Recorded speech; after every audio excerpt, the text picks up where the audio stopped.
আইন শৃঙ্খলা পরিস্থিতি নিয়ন্ত্রণে ব্যর্থ স্বরাষ্ট্র উপদেষ্টার অপসারণের দাবিতে আমাদের বিক্ষোভ সমাবেশ এবং মশাল মিছিল আমরা শেষ করেছি। সংগ্রাম বন্ধুগণ, আমরা বলতে চাই যে গণঅভ্যুত্থানের পর যে সরকার দায়িত্ব নিয়েছে, দায়িত্ব নেওয়ার পরেও 6 মাস অতিক্রান্ত হয়েছে। 6 মাস যথেষ্ট সময় একটি দেশের আইন শৃঙ্খলা পরিস্থিতি নিয়ন্ত্রণে আনার জন্য।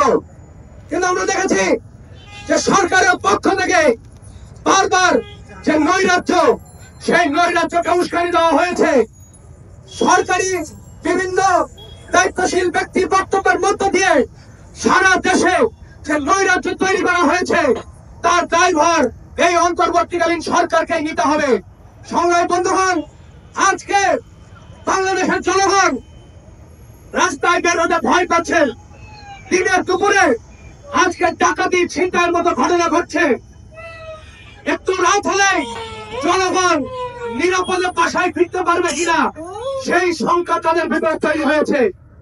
আজকে 5ই আগস্ট পরবর্তী সময়ে বাংলাদেশ তেমন হওয়ার কথা ছিল না। কথা ছিল বাংলাদেশ একটি শোষণ বৈষম্যহীন একটি নিরাপদ বাংলাদেশ আমরা পাবো সবার জন্য।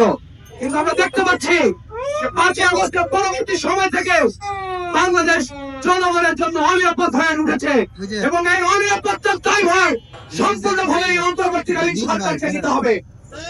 অন্তর্বর্তীকালীন সরকারের উপদেষ্টা, স্বরাষ্ট্র উপদেষ্টা, তিনি বলেছেন, মস্করা করে বলেছেন যে আমার পদত্যাগ করতে হবে না, আমার জানাজা দখল হয়ে গেছে।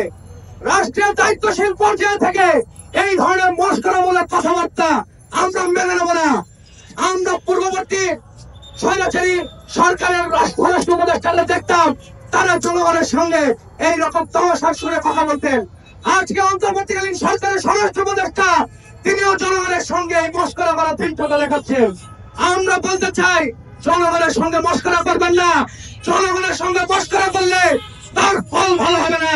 জনগণের সঙ্গে মস্করা ফল কি হয় তা আওয়ামী লীগ সরকার হাতে হাতে পেয়েছে।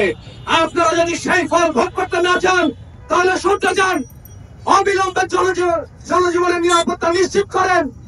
যে সকল শীর্ষ সন্ত্রাসীদের জামিনে মুক্তি দেওয়া হয়েছে, তাদের অবিলম্বে পুনরায় কারাগারে আটক করবার ব্যবস্থা করেন। যে কোনো ভাবেই হোক জনগণের জানমালের নিরাপত্তা নিশ্চিত করেন। ধর্ষণের মতো ভিন্ন অপরাধ যারা সংগঠিত করেছে, তাদের দৃষ্টান্তমূলক শাস্তি ব্যবস্থা করে এবং একই সাথে বারংবার ব্যর্থ এই স্বরাষ্ট্র উপদেষ্টাকে তার পদ থেকে অপসারণ করতে হবে।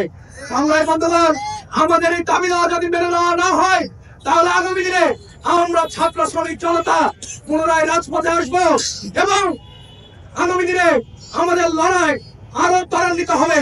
সেই লড়াইয়ে আজকে আপনারা যারা অংশ নিয়েছেন এবং আমাদের যারা কথা শুনছেন, সকলকে পাশে পাবো। আজকের এই বিক্ষোভ সমাবেশ এবং মশাল মিছিলে অংশগ্রহণের জন্য